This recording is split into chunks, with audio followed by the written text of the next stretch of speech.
just realized something about amateur and professional sports. It's like when a professional is playing versus amateur in sports, for example in poker, there's always this huge crowd, like fans, amateurs who know nothing about that sport, but they're rooting for the amateur to win the professional. Just as, Moneymaker versus Farah in the grand finals. It's like Moneymaker is amateur and, well, he isn't amateur anymore, but then he was amateur and these fans are rooting for the amateur to crush the professional, right? So Farah is there, playing okay poker, having won way more in the past and loses somehow. So fans are like, we did it, it's we. And you can find similar things. It's very important to realize for an amateur. You can find similar things in the politics of your country. There's this top professional politicians doing okay work, almost okay work, or at least they're working at that position. They're professionals, we can say that. And then there's these amateurs form huge groups like that are way bigger, and they try to gamble and win those positions themselves.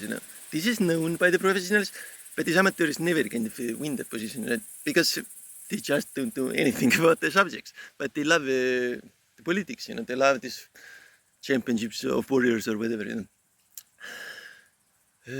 I'm sure you have noticed that. I would say it's beautiful to be on the other side. Like, there is quiet. You love those fans actually from the other side. Like,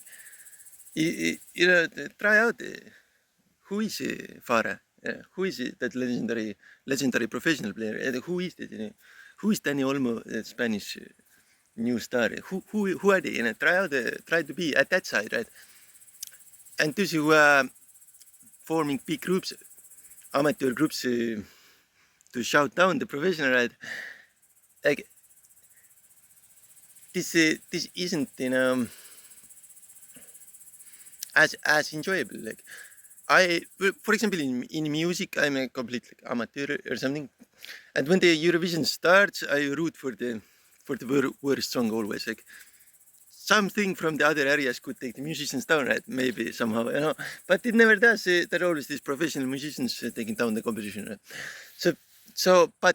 But I don't go as far as people do in sports, like rooting for the amateur. I just watch and do nothing. But there are these fan groups of amateurs that really believe that if they gamble, they can beat the top professional. And what's funny in poker is that it sometimes does beat the professional. Remember, there was this huge gambler, very rich man, looks like hippie, Estonian famous casino gambler. He took down a Triton tournament. He had like 1.2% or something.